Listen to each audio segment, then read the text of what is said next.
달빛 아래 사연 한수 채널 구독자 여러분, 오늘도 시청해 주셔서 감사합니다. 행복하고 즐거운 시간 되시길 바라며 오늘의 사연 시작하겠습니다.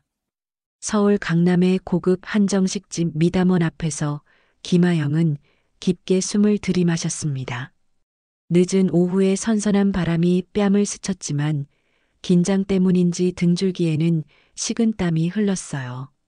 오늘은 인생에서 가장 중요한 날 중 하나였죠. 상견례.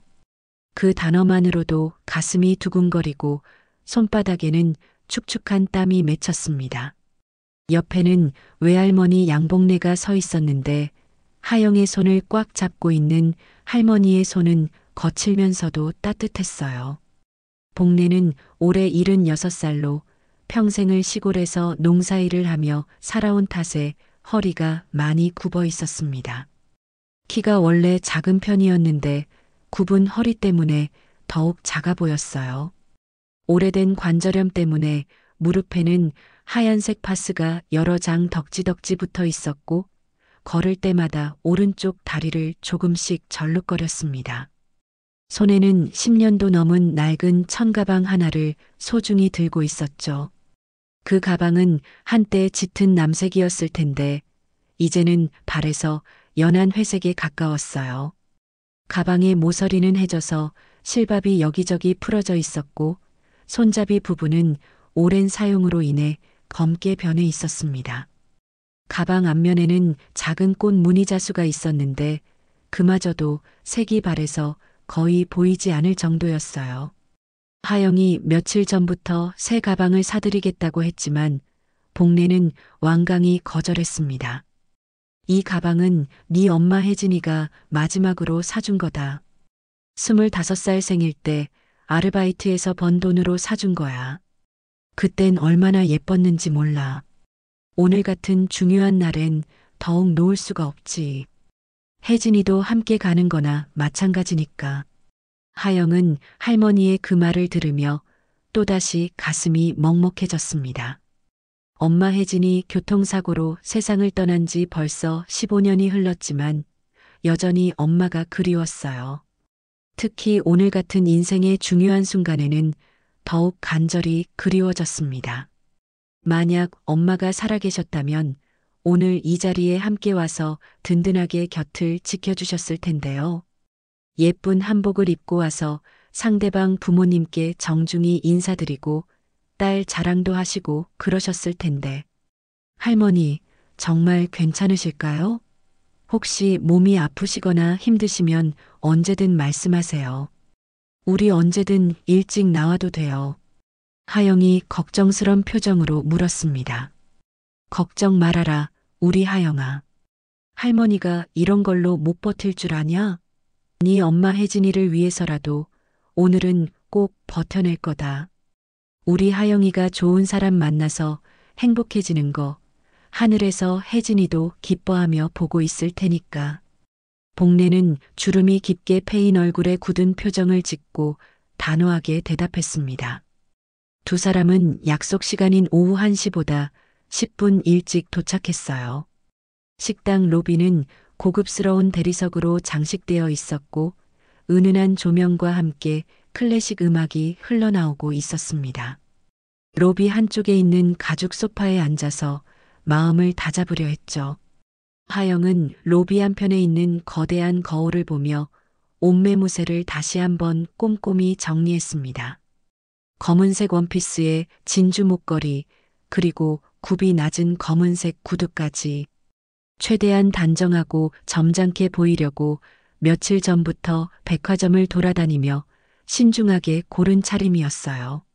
머리는 단정하게 뒤로 넘겨서 고정시켰고 화장도 최대한 자연스럽게 했습니다. 거울 속의 자신을 보며 하영은 속으로 간절히 다짐했습니다. 오늘만큼은 절대 실수하지 말자. 할머니께도 부끄럽지 않게 하늘에 계신 엄마에게도 자랑스러운 딸이 되자. 성우 오빠 가족들이 우리를 받아주시기를. 그때 식당의 무거운 회전문이 천천히 돌아가며 한 여성이 당당하게 들어왔습니다. 바로 예비 시어머니 최경숙이었어요.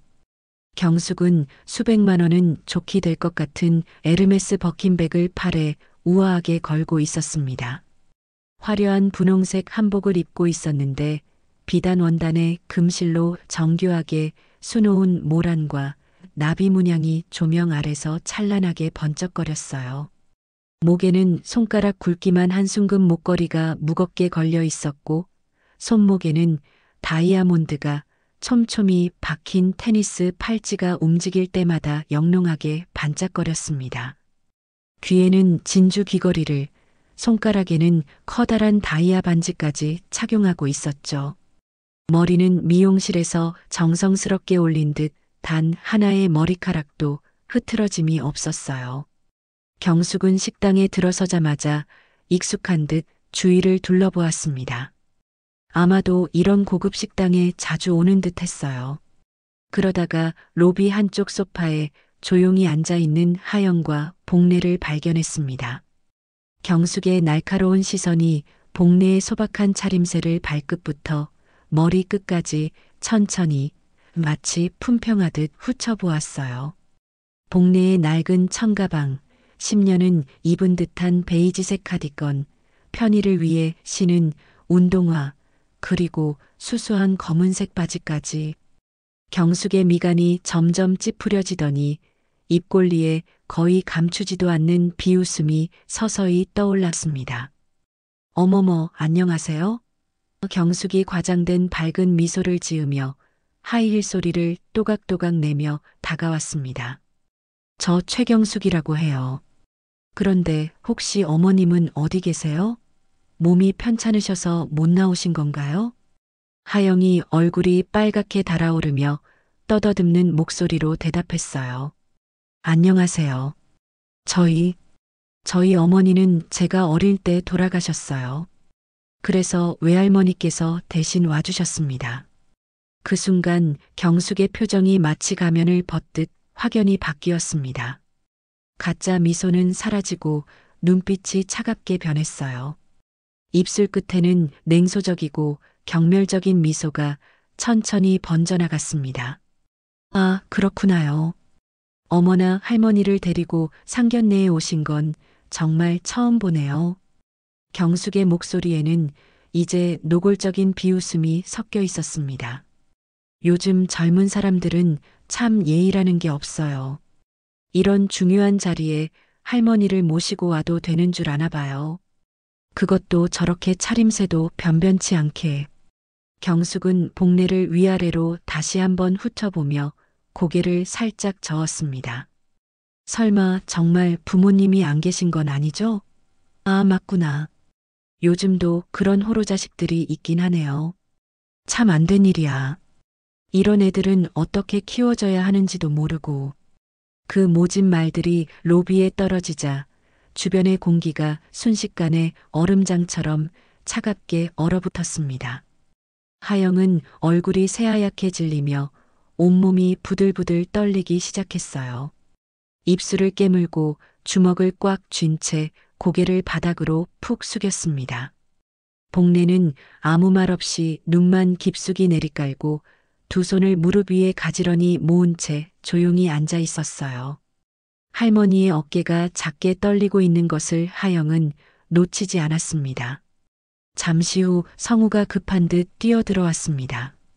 어머니 곁으로 다가가서는 상황을 대충 파악했는지 난처한 표정을 지었지만 어머니를 말리거나 사과하려는 기미는 전혀 보이지 않았어요. 그저 굳은 표정으로 입술만 꾹 다물고 서 있을 뿐이었습니다. 죄송합니다. 하영이 목이 메어 거의 들리지 않을 정도로 가늘고 떨리는 목소리로 간신히 사과했습니다. 경숙은 손을 과장되게 휘휘 흔들며 거짓된 관대함을 과시했어요. 아이고, 괜찮아요, 괜찮아요. 뭘 그런 걸로 그래요. 다 이해해요. 요즘 세상이 얼마나 각박한데요. 혼자 사는 사람들이 얼마나 많아요. 그래도 이렇게 할머니라도 계시니까 그나마 다행이네요. 완전히 혼자는 아니잖아요. 하지만 그 말투에는 전혀 진정한 이해나 동정이 담겨 있지 않았습니다. 오히려 더 교묘하고 깊은 모멸감을 주려는 악의가 역력했어요. 마치 시혜를 베푸는 듯한 어조로 상처를 더욱 깊게 파고들었습니다. 복례는 여전히 고개를 깊숙이 숙인 채 두 손을 무릎 위에 꼭 모으고 조용히 앉아 있을 뿐이었습니다. 그 무거운 침묵이 로비 전체를 짓누르며 길고 고통스럽게 흘러갔어요. 음식이 하나둘씩 테이블에 올려지기 시작했을 무렵 경숙의 입은 더욱 거칠어졌습니다.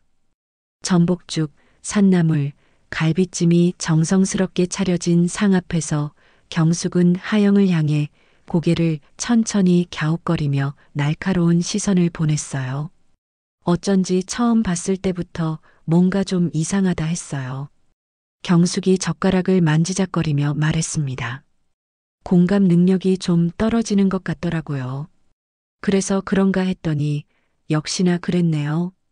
하영은 떨리는 손으로 물컵을 잡으려다 놓칠 뻔했어요.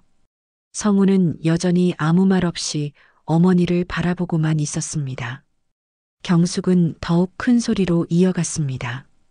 엄마 없이 자란 애들은 원래 다 그래요. 정서 발달이 제대로 안 되거든요. 사회성도 좀 이상하고 뭔가 모르게 어딘가 부족한 구석이 있어요. 이건 어쩔 수 없는 거예요. 태생적으로 결핍이 있으니까. 그 말들이 식당 안에 울려 퍼지자 다른 테이블에 앉아 있던 손님들까지 시선을 돌렸습니다. 하영의 얼굴은 완전히 새하얗게 질렸고 손은 무릎 위에서 주먹을 꽉 쥔 채 떨리고 있었어요. 입술을 꽉 깨물고 있는데도 눈물이 눈꺼풀에 맺혀서 떨어질 듯 말 듯 했습니다. 어머니가 없으면 여자로서 배워야 할 것들을 제대로 못 배우잖아요. 요리도 그렇고 살림도 그렇고 사람 대하는 법도 그렇고 특히 시댁 어른 모시는 법 같은 건 더더욱 모르죠. 친정어머니한테 배워야 하는 건데. 경숙은 마치 일반론을 이야기하듯 태연하게 말을 이어갔습니다. 복례는 조용히 두 손을 모으고 눈을 감았어요. 그리고 아주 작은 소리로 거의 속삭이듯 기도하기 시작했습니다. 혜진아, 네 딸 하영이 엄마 없이도 이렇게 착하고 예쁘게 잘 컸다. 대학도 나오고 직장도 다니면서 할머니 모시고 살고 있어. 오늘만큼은 하늘에서 꼭 지켜봐 주이소. 복례의 기도 소리가 작지만 조용한 식당 안에서는 선명하게 들렸습니다. 경숙은 그 소리를 듣고는 눈을 크게 뜨며 비웃는 표정을 지었어요. 어머나, 이제 죽은 사람까지 불러내시네요. 경숙이 큰 소리로 말했습니다. 상견례 자리에서 굿이라도 하려는 건가요? 이러다가 복이 다 달아나겠어요. 정말 이런 일은 처음 봐요. 다른 손님들이 더욱 노골적으로 쳐다보기 시작했어요. 어떤 사람은 고개를 저으며 혀를 찾고 어떤 사람은 휴대폰을 꺼내서 이 상황을 몰래 촬영하려는 듯 했습니다. 하영은 더 이상 참을 수 없어서 의자를 밀치고 일어서려는 순간이었어요. 어머니, 그만하세요. 성우가 처음으로 입을 열었지만 목소리에는 별다른 감정이 없었습니다. 마치 형식적으로 말리는 것 같았어요. 뭘 그만해? 나는 사실대로 말하는 거야. 이런 걸 미리 알아야 나중에 후회 안 하지 않겠어? 경숙은 아들의 제지에도 아랑곳하지 않고 계속했습니다. 그때 복례가 천천히 고개를 들었어요. 할머니의 눈에는 눈물이 고여 있었지만 표정은 의외로 평온했습니다. 제가 죽어서도 우리 하영이 지켜보고 싶습니다. 복례가 떨리는 목소리로 말했어요. 이 아이 엄마 혜진이도 하늘에서 딸 걱정하며 보고 계실 거고요. 그게 그렇게 이상한 일인가요? 경숙은 복례의 말에 더욱 비웃으며 대답했습니다. 어머나, 정말 촌스럽네요. 이런 고급 식당에서 이런 얘기를 하다니. 다른 손님들도 다 보고 있잖아요. 실제로 주변 테이블의 시선이 모두 이쪽에 집중되어 있었어요. 어떤 테이블에서는 수군거리는 소리가 들려왔고 식당 직원들도 멀리서 이상한 눈으로 바라보고 있었습니다. 하영은 창피함과 분노, 슬픔이 뒤섞인 복잡한 감정에 휩싸여 있었어요. 일어나서 나가고 싶었지만 할머니를 혼자 둘 수도 없었고 그렇다고 이 상황을 어떻게 해결해야 할지도 몰랐습니다. 바로 그때였어요. 삑! 식당의 자동문이 조용히 열리는 소리가 들렸습니다. 처음에는 아무도 신경 쓰지 않았어요. 하지만 곧 식당 안의 분위기가 이상하게 바뀌기 시작했습니다. 정복을 입은 중년의 남성 한 명이 먼저 들어왔어요. 군복에는 별이 여러 개 달려 있었고 자세가 반듯했습니다. 뒤이어 정장을 깔끔하게 차려입은 남성 3명과 여성 1명이 차례로 들어왔어요. 모두들 범상치 않은 기세를 풍기며 조용하지만 위압적인 분위기로 식당을 가로질렀습니다. 식당 매니저가 황급히 뛰어나와 깊숙이 허리를 숙이며 인사했어요. 어서 오십시오, 합참의장님. 매니저의 목소리는 긴장으로 떠들려 있었습니다. 그 순간 식당 안의 모든 소음이 멈췄어요. 수저 부딪히는 소리, 대화 소리, 심지어 배경음악까지도 멈춘 것 같은 고요함이 흘렀습니다. 모든 손님들의 시선이 일제히 방금 들어온 사람들에게 집중됐어요. 경숙의 얼굴이 순식간에 하얗게 질렸습니다. 뭔가 심상치 않은 상황이라는 걸 직감적으로 느꼈지만 왜 이런 사람들이 여기에 나타났는지는 전혀 이해할 수 없었어요.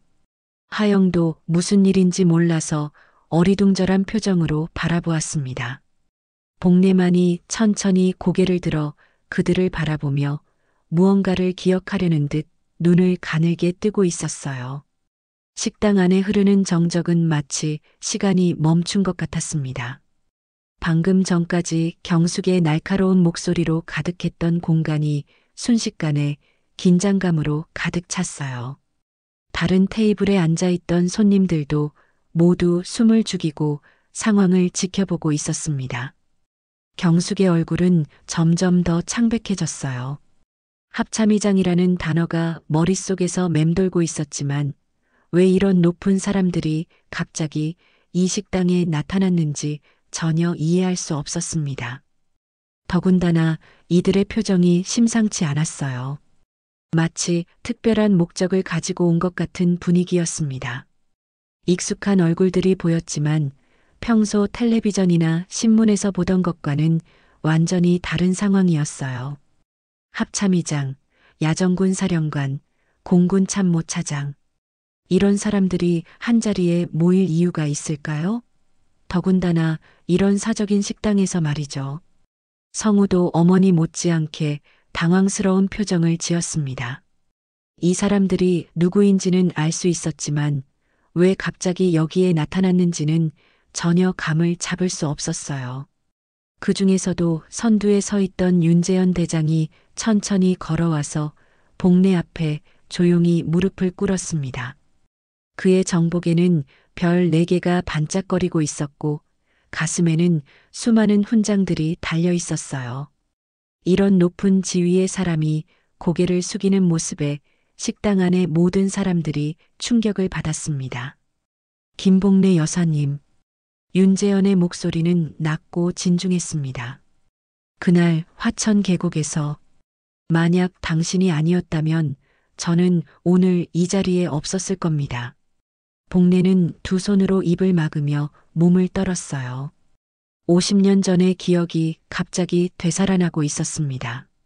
그때 그 어린 중대장님이 가슴에 총상을 입고 피를 흘리며 쓰러져 계셨는데 복례의 목소리도 떨리고 있었어요.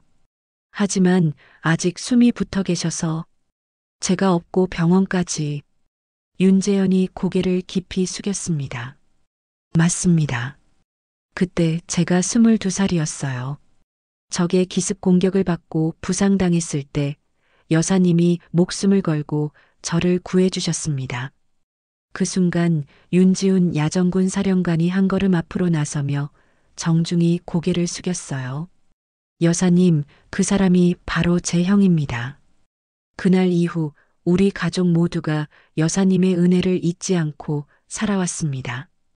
윤하늘 중장도 뒤를 이어 인사했습니다. 저는 윤지훈의 동생 윤하늘입니다. 형님을 살려주신 그 은혜를 우리 가족 전체가 평생 기억하고 있습니다. 윤세린 준장이 말을 이었어요. 그리고 오늘 그 은혜를 제대로 갚고자 모두 함께 왔습니다. 하영은 이 모든 상황을 믿을 수가 없었어요. 할머니가 군인을 구해줬다는 이야기는 어렴풋이 들어본 적이 있었지만 그것이 이렇게 대단한 사람이었다니. 그리고 그 사람의 가족들이 모두 이렇게 높은 지위에 올라 있었다니. 경숙은 이제 완전히 얼어붙은 상태였어요. 손을 떠는 채 겨우 입을 열었습니다. 이분들이 왜 여기에? 어떻게? 목소리가 떨려서 제대로 말이 나오지 않았어요. 성우가 짧게 대답했습니다. 어머니, 이분들은 할머니가 목숨을 구해준 우리 가족분들입니다. 그 말을 들은 경숙의 얼굴에서 마지막 핏기마저 사라졌어요. 방금 전까지 호로자식, 귀신 부른다며 모욕했던 그 할머니가 이런 대단한 분이었다는 사실을 받아들이기 어려웠습니다. 윤성민 사단장이 차분하지만 위압적인 목소리로 말했어요. 우리는 오늘 여사님과 따님에게 정식으로 감사 인사를 드리러 왔습니다.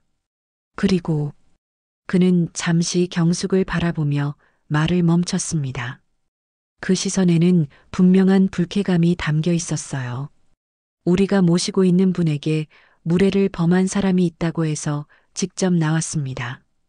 식당 안의 다른 손님들도 이제 상황을 어느 정도 파악하기 시작했어요. 방금 전까지 시끄럽게 떠들며 모욕을 퍼붓던 여자가 이제는 아무 말도 못하고 있고 대신 군 고위층들이 그 할머니에게 깍듯이 인사하고 있는 상황이었습니다. 하영은 아직도 꿈을 꾸는 것 같았어요. 할머니를 그렇게 무시하고 자신을 호로자식이라고 부르던 그 사람이 이제는 말 한마디 못하고 떨고 있고 대신 이렇게 대단한 분들이 할머니께 고개를 숙이고 있다니. 복례는 눈물을 흘리며 떨리는 목소리로 말했어요. 아이고, 그때 그 어린 군인이 이렇게 훌륭하게 커서 그리고 이런 좋은 가족들을 두고 계셨구먼. 윤재현이 정중히 대답했습니다. 여사님 덕분입니다. 여사님이 아니었다면 저도 우리 가족도 지금 여기 없었을 겁니다. 그 순간 식당 안의 권력 구조가 완전히 뒤바뀌었어요. 방금 전까지 거만하게 굴며 모든 것을 주도하던 경숙이 이제는 완전히 위축되어 있고 대신 조용히 앉아있던 복례가 모든 사람들의 존경을 받고 있는 상황이 되었습니다. 경숙은 이제 어떻게 해야 할지 전혀 몰라서 그저 바들바들 떨기만 하고 있었어요. 윤지훈 대장이 천천히 경숙을 바라보며 입을 열었습니다. 그의 목소리는 낮고 차분했지만 그 안에 담긴 위압감은 식당 전체를 압도했어요. 호로 자식이라고 하셨죠? 그 한마디가 떨어지자 경숙의 얼굴에서 마지막 핏기마저 완전히 사라졌습니다. 귀신을 부른다고도 하셨고요. 경숙은 입술을 바들바들 떨며 아무 말도 할 수 없었어요. 방금 전까지 그렇게 거만하고 당당하던 모습은 온데간데 없이 사라지고 이제는 완전히 위축된 모습이었습니다. 손은 테이블 위에서 떨리고 있었고 시선은 바닥만 향하고 있었어요. 윤하늘 중장이 하영을 향해 정중히 고개를 숙였습니다. 정말 죄송합니다, 하영 씨. 우리 집안 사람이 이렇게나 무례하게 굴 줄은 정말 몰랐습니다. 하영은 이 상황이 아직도 현실인지 믿어지지 않았어요. 방금 전까지 자신을 그렇게 모욕하던 사람이 이제는 아무 말도 못하고 있고 대신 이런 높은 분들이 자신에게 사과하고 있다니. 윤성민 사단장이 찬물을 한 모금 마시고 컵을 탁 하고 테이블에 내려놓았어요. 그 소리가 조용한 식당에 크게 울려 퍼졌습니다. 형수님, 윤성민이 경숙을 똑바로 바라보며 말했습니다. 당신 같은 사람은 우리 가족이 아니라는 말, 오늘만큼은 해도 될 것 같습니다. 그 말을 들은 성우의 얼굴도 완전히 굳어졌어요.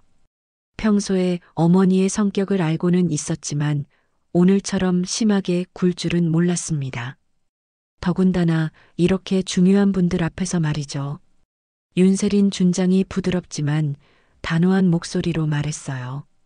여사님께서 목숨을 걸고 구해주신 분의 가족이 이런 대접을 받다니 정말 부끄럽습니다. 경숙은 이제 완전히 말을 잃은 상태였어요. 평소 같으면 이런 상황에서도 뭔가 변명이나 핑계를 대려고 했겠지만 지금은 그럴 엄두조차 내지 못하고 있었습니다. 앞에 앉아 있는 사람들의 계급과 지위가 너무나 높았고 무엇보다 자신이 방금 전까지 모욕했던 그 할머니가 이분들의 생명의 은인이라는 사실에 완전히 압도당했어요. 다른 테이블에 앉아 있던 손님들도 이 상황을 지켜보며 수군거렸습니다. 저 할머니가 군인을 구해줬다고? 그래서 저런 높은 분들이 직접 오신 거구나. 아까 그 여자가 얼마나 심하게 굴었는데. 정말 사람은 겉모습으로 판단하면 안 되는구나. 식당 직원들도 멀리서 이 상황을 지켜보며 놀라워하고 있었어요. 평소에 이런 고위 인사들이 한꺼번에 오는 일은 없었는데 오늘은 정말 특별한 날이었습니다. 윤재현 대장이 복례를 바라보며 말했습니다. 여사님, 그동안 정말 고생 많으셨습니다. 손녀를 혼자서 키우시면서 얼마나 힘드셨을까요? 복례는 눈물을 흘리며 대답했어요. 아니에요. 우리 하영이가 워낙 착해서 제가 오히려 힘이 됐습니다. 그 마음씨 그대로 이렇게 훌륭한 손녀를 키우셨네요. 윤하늘이 하영을 바라보며 말했습니다. 정말 자랑스러우실 겁니다. 하영은 이제서야 눈물이 나기 시작했어요. 방금 전까지 받았던 모욕과 상처가 이렇게 따뜻한 말들로 치유되는 것 같았습니다. 할머니의 손을 꽉 잡으며 고개를 숙였어요. 경숙은 여전히 아무 말도 하지 못하고 있었습니다. 젓가락을 만지작거리다가 내려놓기를 반복하며 시선은 계속 바닥을 향하고 있었어요. 평소 같으면 이런 상황에서도 뭔가 말을 하려고 했을 텐데 지금은 완전히 기가 죽어 있었습니다. 윤성민이 성우를 바라보며 말했어요. 성우 씨, 당신은 정말 좋은 사람을 만났습니다. 이런 훌륭한 할머니와 손녀를 가족으로 맞이하게 되다니. 성우는 어머니를 힐끗 바라보며 고개를 숙였습니다. 죄송합니다. 어머니가 너무 신뢰를 범했습니다. 어머니는 어머니고 당신은 당신입니다. 윤지훈이 말했어요. 우리는 당신을 믿습니다. 이 훌륭한 분들을 잘 모실 거라고요. 그 순간 식당 안의 분위기가 완전히 바뀌었어요. 방금 전까지 경숙의 모욕으로 가득했던 공간이 이제는 복례와 하영에 대한 존경과 감사로 가득 찼습니다. 윤세린이 하영에게 말했어요. 하영 씨, 앞으로는 이런 일 없을 겁니다. 우리가 지켜보고 있으니까요. 하영은 고개를 들어 이분들을 바라보며 말했습니다. 감사합니다. 정말 감사합니다. 복례도 떨리는 목소리로 말했어요.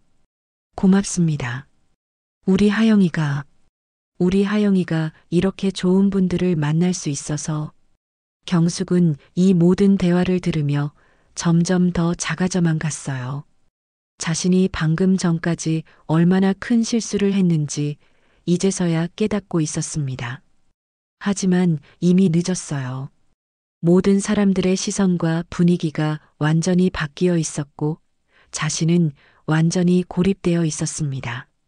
식당의 다른 손님들도 이제는 복례와 하영을 존경하는 눈빛으로 바라보고 있었어요. 그리고 경숙을 바라보는 시선에는 비난과 경멸이 섞여 있었습니다. 이렇게 해서 상견례 자리의 권력 구조는 완전히 뒤바뀌었습니다. 복례는 고개를 천천히 들어 앞에 앉아 있는 사람들을 바라보았습니다. 그리고 조용히 두 손을 가슴 앞에 모으며 눈을 감았어요. 할머니의 눈가에는 눈물이 고여 있었지만 표정은 의외로 평온했습니다. 아이고, 내가 살면서 이런 날이 올 줄이야. 복례가 떨리는 목소리로 말하기 시작했어요. 내가 우리 혜진이 자식 하나 잘 키워보겠다고 밤낮으로 눈물 삼키며 살았는데 오늘 이런 날이 정말 오는구먼. 복례의 목소리에는 지난 15년간의 모든 고생과 아픔이 담겨 있었습니다. 딸을 잃고 어린 손녀를 혼자 키우며 얼마나 많은 밤을 눈물로 지새웠을까요? 주변 사람들의 시선과 편견, 그리고 경제적인 어려움까지 모든 것을 혼자 감당해야 했던 긴 시간들이었어요. 할머니, 하영이 복례의 손을 꽉 잡으며 눈물을 흘렸습니다. 윤재현 대장이 복례 앞에 더욱 깊이 고개를 숙였어요. 여사님, 정말 고생 많으셨습니다. 저희가 진작에 찾아뵙지 못해서 죄송합니다. 아니에요, 아니에요. 그때 그 일은 당연히 해야 할 일이었어요. 사람이 죽어가는데 그냥 지나칠 수는 없잖아요. 복례가 손을 저으며 말했습니다. 윤하늘 중장이 조용히 말했어요. 하지만 그 당연한 일을 하는 사람이 그리 많지 않습니다. 더구나 목숨을 걸고서 말이죠. 윤지훈 야정군 사령관이 복례를 바라보며 말했습니다.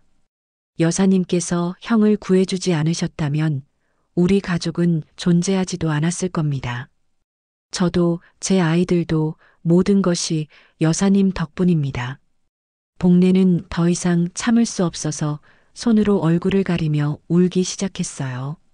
지난 세월 동안 쌓여있던 모든 감정이 한꺼번에 터져 나오는 것 같았습니다. 우리 혜진이가 하늘에서 보고 있을 거예요. 딸 하나 잘못 키웠다고 걱정하고 있었을 텐데 오늘 이렇게 좋은 분들 만나는 걸 보면서 얼마나 기뻐할까요? 윤세린 준장이 조용히 하영의 손을 잡았습니다. 하영 씨, 이제 알겠죠? 이 집안에 들어올 자격이 있는 사람은 딱 한 명입니다. 바로 당신이에요. 하영은 더 이상 참을 수 없어서 울음을 터뜨렸어요. 방금 전까지 받았던 모든 모욕과 상처가 이 한마디로 완전히 씻겨나가는 것 같았습니다. 할머니 손을 꽉 잡고 함께 눈물을 흘렸어요. 감사합니다. 정말 감사합니다. 하영이 흐느끼며 말했습니다. 복례는 손녀의 손을 꽉 쥐고 흐느꼈어요. 하영아, 우리 잘못 살지 않았구나. 엄마 없어도 우리 둘이서 서로 의지하며 잘 살았구나. 그때까지 아무 말 없이 지켜보고 있던 윤성민 사단장이 경숙을 바라보며 말했어요. 지금 이 순간이 얼마나 소중한지 아십니까? 진정한 가족의 의미가 무엇인지 보이시나요? 경숙은 여전히 고개를 들지 못하고 있었어요. 젓가락을 만지작거리다가 내려놓기를 반복하며 입술만 바들바들 떨고 있었습니다. 방금 전까지 그렇게 큰 소리치던 자신의 모습이 얼마나 부끄러운지 이제야 깨닫고 있었어요. 식당의 다른 손님들도 이 감동적인 장면을 지켜보며 조용히 눈물을 흘리고 있었습니다. 어떤 테이블에서는 박수를 치려다가 분위기를 깨뜨릴까봐 참고 있는 사람들도 있었어요. 여사님, 윤재현이 정중히 말했습니다. 앞으로는 외로우시지 않을 겁니다. 저희가 항상 곁에 있겠습니다. 그리고 하영 씨도 마찬가지입니다. 윤하늘이 덧붙였어요. 이제는 우리가 진짜 가족이니까요. 복례가 눈물을 닦으며 말했어요. 고맙습니다. 정말 이런 날이 올 줄 꿈에도 몰랐어요. 성우도 이 광경을 보며 깊이 감동받았습니다. 어머니의 행동이 얼마나 잘못된 것인지 더욱 절실하게 깨달았어요. 할머니 하영아. 성우가 진심 어린 목소리로 말했습니다. 정말 미안해. 앞으로는 내가 잘할게. 우리가 진짜 가족이 되자. 그 말을 들은 하영이 성우를 바라보며 고개를 끄덕였어요. 오빠도 힘들었을 거예요. 이해해요. 윤지훈이 모든 사람을 둘러보며 말했습니다. 오늘 이 만남이 우연이 아니라고 생각합니다. 하늘에서 정말 지켜보고 계시는 것 같아요. 복례가 고개를 끄덕이며 말했어요. 맞아요. 우리 혜진이가 딸 걱정하지 말라고 이런 좋은 인연을 만들어준 거예요. 그 순간 식당 안의 분위기는 완전히 바뀌어 있었습니다. 처음에는 모욕과 상처로 가득했던 공간이 이제는 감동과 따뜻함으로 가득 찼어요. 진정한 가족의 의미가 무엇인지 모든 사람이 느낄 수 있는 순간이었습니다. 경숙만이 여전히 고개를 숙이고 앉아 있을 뿐이었어요. 이 모든 아름다운 순간에서 완전히 소외되어 있었습니다. 감동적인 분위기가 잠시 흐른 후 경숙이 천천히 의자를 뒤로 밀치고 일어났습니다. 온 식당의 시선이 그녀에게 집중되었어요. 경숙의 얼굴은 완전히 창백해져 있었고 손은 심하게 떨리고 있었습니다. 그녀는 복례 앞으로 천천히 걸어가더니 주저하지 않고 무릎을 꿇고 앉았어요. 죄송합니다. 정말 죄송합니다. 경숙의 목소리는 떨리고 있었습니다. 제가 너무 몰라 배웠습니다. 식당 안의 모든 사람들이 숨을 죽이고 이 장면을 지켜보았어요. 방금 전까지 그렇게 거만하고 오만했던 여자가 이제는 무릎을 꿇고 사과하고 있었습니다. 여사님, 정말 죄송합니다. 제가 정말 잘못했습니다. 경숙은 머리를 바닥까지 숙이며 절을 했어요. 하영 씨에게도 정말 미안합니다. 제가 할 말이 아닌 걸 했습니다. 복례는 당황스러운 표정으로 경숙을 바라보았습니다.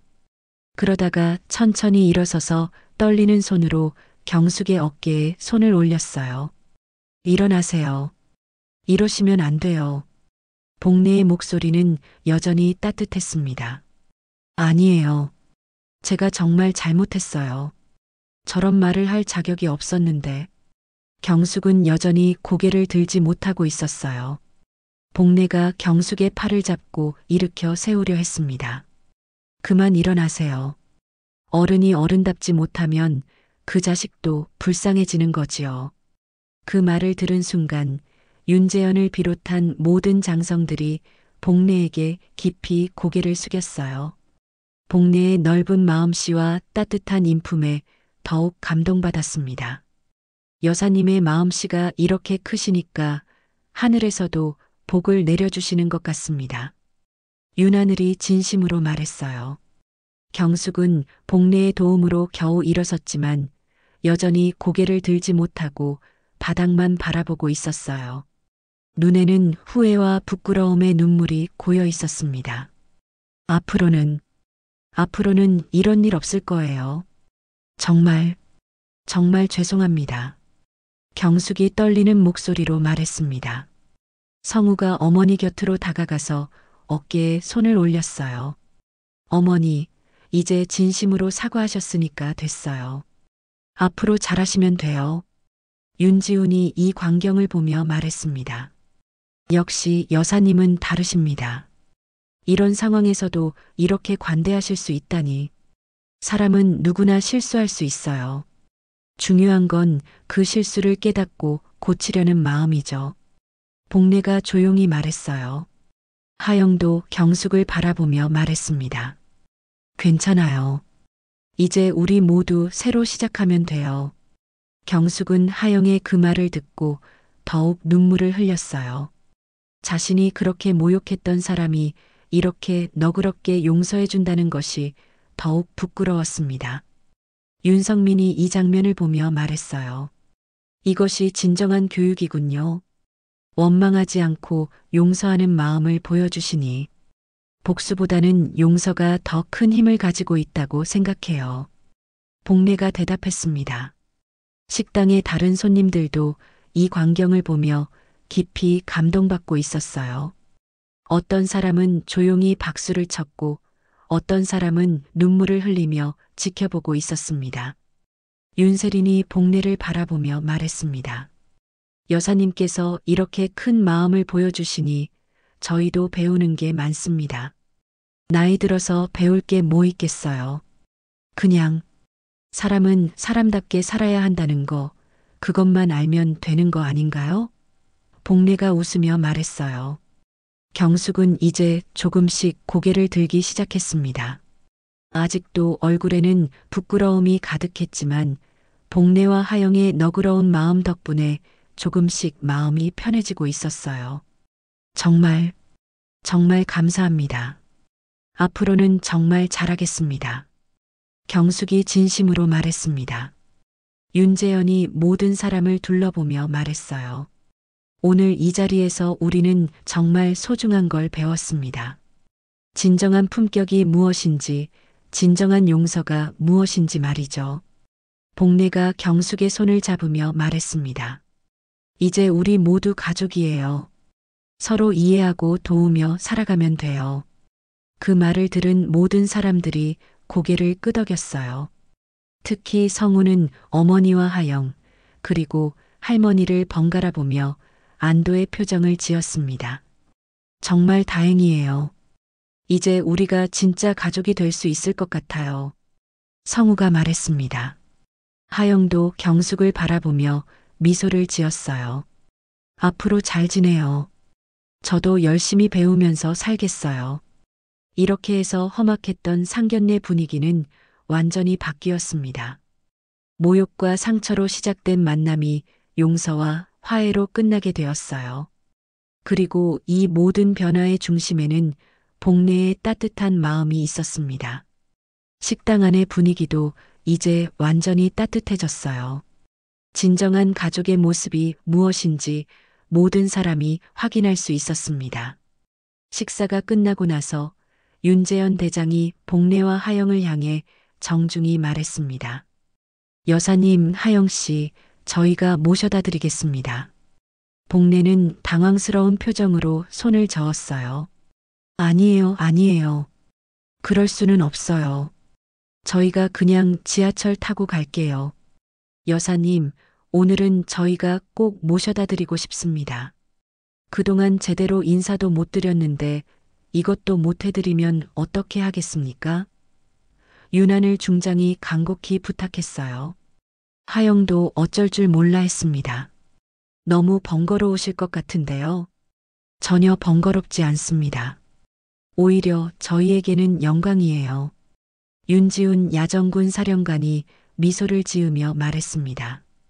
결국 복례와 하영은 이분들의 성의를 거절할 수 없어서 함께 식당 밖으로 나왔어요.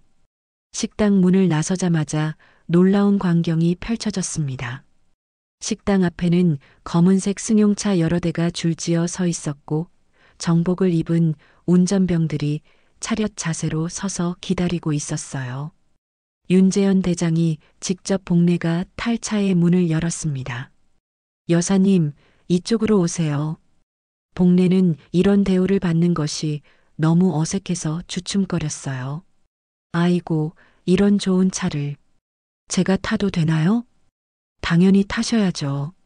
모셔야 할 분은 따로 있습니다. 윤재현이 정중히 말했습니다.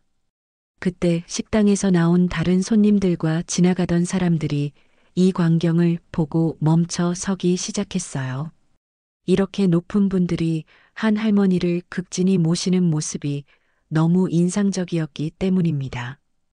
윤하늘이 하영의 팔을 부드럽게 잡으며 말했어요. 하영 씨도 이쪽으로 오세요. 오늘은 저희가 모시는 날이에요. 하영은 감동으로 눈물이 날 것 같았어요. 감사합니다. 정말 감사합니다. 복례가 차에 타기 전에 주변을 둘러보았습니다. 식당 직원들이 모두 나와서 인사를 하고 있었고 발레 파킹 담당 직원들도 줄지어 서서 예의를 표하고 있었어요. 여사님, 정말 존경합니다. 식당 매니저가 깊이 인사하며 말했습니다. 아니에요. 제가 뭘 했다고.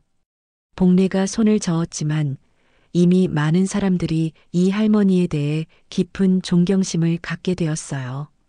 발레 파킹 담당 병장 하나가 무의식적으로 경례를 붙였습니다. 복례 여사님, 진심으로 존경합니다. 그 모습을 보고 다른 직원들도 하나둘씩 고개를 숙여 인사했어요. 지나가던 시민들도 이 광경을 보고 뭔가 대단한 일이 벌어지고 있다는 것을 직감했습니다. 저분이 누구신지 모르지만 정말 대단한 분이신 것 같아. 한 시민이 다른 사람에게 속삭였어요. 그러게. 저런 높은 분들이 저렇게 모시는 걸 보니 윤성민 사단장이 복례에게 말했습니다. 여사님, 이제 편히 앉으세요. 안전하게 모셔다 드리겠습니다. 복례가 차에 앉으면서 창문을 내려 말했어요. 정말 고맙습니다. 이런 대접을 받을 자격이 있는지 모르겠어요.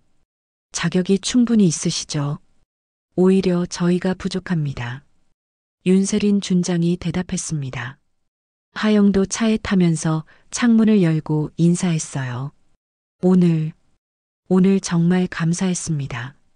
그때 성우와 경숙도 식당에서 나왔습니다. 경숙은 여전히 고개를 숙이고 있었고 성우는 미안한 표정으로 다가왔어요. 할머니 하영아, 정말 미안해. 앞으로는 이런 일 절대 없을 거야. 성우가 진심으로 사과했습니다. 경숙도 차 창가로 다가와서 말했어요. 여사님, 하영 씨, 정말 죄송했습니다. 앞으로는 정말 잘하겠습니다. 복례가 경숙의 손을 잡으며 말했어요. 괜찮아요. 이제 우리 가족이잖아요. 서로 이해하고 지내면 돼요. 주변 사람들이 이 화해의 장면을 보고 박수를 치기 시작했어요. 처음에는 몇 명이었지만 점점 더 많은 사람들이 박수에 동참했습니다. 짝짝짝짝. 식당 앞이 박수 소리로 가득 찼어요. 복례는 창밖으로 손을 흔들며 인사했고 하영도 감동으로 눈물을 흘리며 고개를 숙여 인사했습니다. 윤재현이 운전병에게 지시했습니다. 천천히 안전하게 모셔다 드려. 네, 알겠습니다. 운전병이 힘차게 대답했어요. 차량 행렬이 천천히 움직이기 시작했습니다. 복례와 하영이 탄 차가 맨 앞에서 이끌고 나머지 장성들의 차가 뒤를 따랐어요. 마치 국빈을 모시는 것 같은 격식 있는 모습이었습니다. 지나가던 사람들이 이 행렬을 보고 궁금해했어요. 저게 뭐야? 무슨 일이야? 아까 그 할머니가 군인을 구해준 은인이래. 그래서 저렇게 모시고 가는 거구나. 차 안에서 복례는 창밖을 바라보며 말했어요. 하영아, 꿈 같다. 정말 꿈 같아. 저도요, 할머니. 오늘은 정말 잊을 수 없는 날이에요. 하영이 할머니의 손을 꽉 잡으며 말했습니다. 그렇게 해서 복례와 하영은 진정한 가족들의 호의를 받으며 집으로 향했어요. 오늘 하루는 그들에게 있어서 인생에서 가장 특별한 날 중 하나가 되었습니다. 모욕으로 시작되었지만 존경과 사랑으로 마무리된 하루였어요. 차량 행렬은 서울의 거리를 천천히 지나가며 복례와 하영에게 새로운 희망을 안겨주고 있었습니다. 그날 밤 하영은 조용히 집안의 작은 거실에 있는 영정 앞에 무릎을 꿇고 앉았습니다. 작은 원목 탁자 위에는 엄마 혜진의 사진이 곱게 놓여 있었어요. 사진 속의 혜진은 26살의 모습으로 환한 미소를 지으며 카메라를 바라보고 있었습니다. 사진 앞에는 하얀 국화 몇 송이와 작은 향이 피워져 있었고 은은한 연기가 천천히 올라가고 있었어요. 엄마, 하영이 떨리는 목소리로 말하기 시작했습니다. 나 오늘 정말 힘든 하루였어. 처음에는 정말 힘들었어. 하영은 오늘 있었던 일들을 천천히 떠올렸어요. 상견례장에서 받았던 모욕, 할머니가 당하셨던 수치심, 그리고 자신이 느꼈던 절망감까지 모든 것이 생생하게 기억났습니다. 예비 시어머니가 나를 호로자식이라고 했어. 엄마 없는 애들은 정서가 이상하다고, 사회성이 부족하다고 그랬어. 하영의 눈에서 눈물이 흘러내렸어요. 그때 정말 창피하고 화가 났어. 할머니도 얼마나 속상하셨을까. 복례는 방 한편에서 이 모습을 조용히 지켜보고 있었습니다. 할머니의 눈에도 눈물이 고여 있었지만 표정은 평온했어요. 오늘 하루의 기적 같은 일들을 생각하니 마음이 따뜻해졌습니다. 하지만 엄마, 정말 신기한 일이 일어났어. 하영이 계속 말했어요. 갑자기 군 장성분들이 나타나신 거야. 할머니가 예전에 구해주신 그 군인분의 가족들이었어. 그분들이 할머니께, 그리고 나에게도 그렇게 정중하게 대해주셨어. 하영은 윤재현 대장이 할머니 앞에 무릎 꿇던 모습, 윤하늘 중장이 자신에게 사과하던 모습, 그리고 모든 장성들이 할머니를 모시던 모습을 차례로 떠올렸어요. 엄마가 살아계셨다면, 오늘 이 자리에 함께 계셨다면 얼마나 좋았을까. 하영이 사진을 바라보며 말했습니다. 하지만 엄마도 하늘에서 다 보고 계셨죠? 할머니랑 나를 지켜보고 계셨죠? 복례가 천천히 하영 곁으로 다가와서 옆에 앉았어요. 할머니도 혜진의 영정을 바라보며 두 손을 모았습니다. 혜진아, 복례가 조용히 말하기 시작했어요. 네 딸 하영이 정말 잘 컸다. 대학도 졸업하고 좋은 회사에 다니면서도 할머니를 잘 모시고 있어. 그리고 오늘은 정말 좋은 사람들을 만났다. 할머니의 목소리는 감사함으로 가득 차 있었어요. 지난 15년 동안의 모든 고생이 오늘 하루로 보상받는 것 같았습니다. 네가 걱정했던 그 일들, 이제 다 괜찮아졌다. 하영이가 시집 가서도 무시당하지 않을 거야. 오늘 그 높으신 분들이 다 봤잖아. 우리 하영이가 얼마나 훌륭한 아이인지. 복례의 목소리에는 자랑스러움이 가득했어요. 하영이 할머니의 손을 잡았습니다. 할머니, 정말 고생 많으셨어요. 엄마 대신 나 혼자 키우시느라. 무슨 소리야? 네가 있어서 할머니가 살아갈 힘이 생겼는데. 복례가 하영의 머리를 쓰다듬었어요. 두 사람은 조용히 혜진의 영정 앞에 앉아서 오늘 하루를 정리했어요. 힘들었던 순간들, 기적 같았던 순간들, 그리고 앞으로의 희망에 대해서 말이죠. 엄마, 나 이제 혼자가 아니야. 하영이 눈물을 닦으며 말했습니다. 할머니도 있고, 성우 오빠도 있고, 그리고 오늘 만난 그 좋은 분들도 계시고, 진짜 가족이 생긴 것 같아. 복례도 고개를 끄덕였어요. 맞다. 이제 우리도 의지할 사람들이 생겼구나. 앞으로는 할머니 병원비 걱정도 안 해도 될 것 같고, 내가 결혼해서도 당당하게 살 수 있을 것 같아. 하영이 희망에 찬 목소리로 말했습니다. 그때 하영의 휴대폰에 문자가 왔어요. 성우에게서 온 메시지였습니다. 하영아, 오늘 정말 미안했어. 앞으로는 우리 엄마가 절대 그런 일 안 할 거야. 그리고 할머니께도 잘해드릴 거고. 우리 정말 행복한 가정 만들자. 하영이 그 문자를 읽고 미소를 지었어요. 엄마, 성우 오빠가 문자 보냈어. 앞으로 잘하겠대. 복례도 웃으며 말했어요. 그 사람도 착한 사람이야. 어머니가 좀 그러셨지만 아들은 괜찮더라. 맞아요. 오빠도 오늘 많이 부끄러워하셨어. 하영이 대답했습니다. 두 사람은 계속해서 혜진의 영정 앞에서 이야기를 나눴어요. 과거의 아픈 기억들, 현재의 감사함, 그리고 미래의 희망에 대해서 말이죠. 혜진아, 이제 됐다. 네 딸도 할머니도 이제 진짜 행복할 수 있을 것 같다. 복래가 영정을 바라보며 조용히 말했어요. 그래, 엄마. 우리 이제 정말 괜찮아. 하영도 사진 속 엄마를 바라보며 말했습니다. 향 연기가 천천히 올라가며 방 안을 은은하게 감쌌어요. 마치 하늘에 계신 혜진이 딸과 어머니를 축복해주는 것 같았습니다.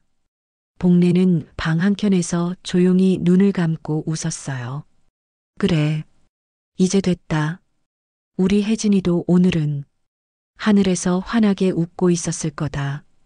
그렇게 해서 이 특별한 하루는 따뜻한 감사와 희망 속에서 마무리되었습니다. 상견례장에서 받았던 상처는 더 큰 축복으로 변해 있었고, 복래와 하영에게는 새로운 인생이 시작되고 있었어요.